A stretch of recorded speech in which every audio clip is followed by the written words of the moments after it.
According to the World Health Organization, no more than 10 to 15% of all deliveries should be through cesarean sections in any country in the world.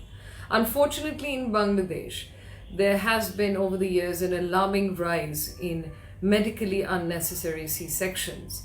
I believe the current rate is more than 31% of all deliveries is through C-sections in Bangladesh. And we see this trend across the private hospitals, public hospitals, NGO hospitals, name it.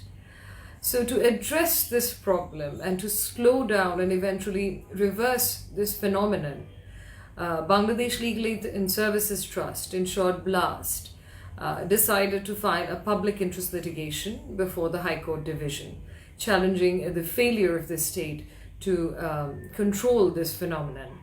On behalf of BLAST, I filed the public interest litigation seeking formation of a multi-stakeholder committee to formulate guidelines for prevention of medically unnecessary C-sections across public and private hospitals in Bangladesh.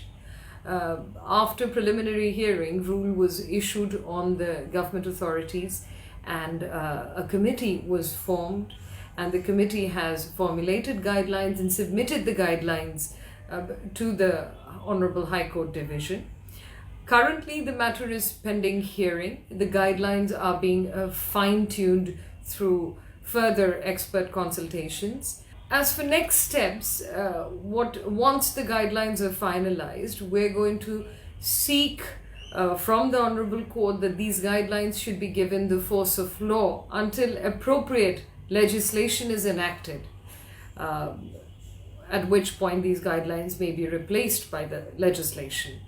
These legally binding guidelines would be the first step to establishing a legal framework for prevention of medically unnecessary C-section and, generally speaking, enforcement of maternal health rights.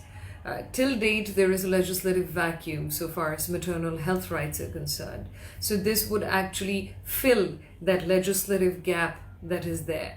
After that, it will be all about implementing these guidelines across private and public hospitals in Bangladesh.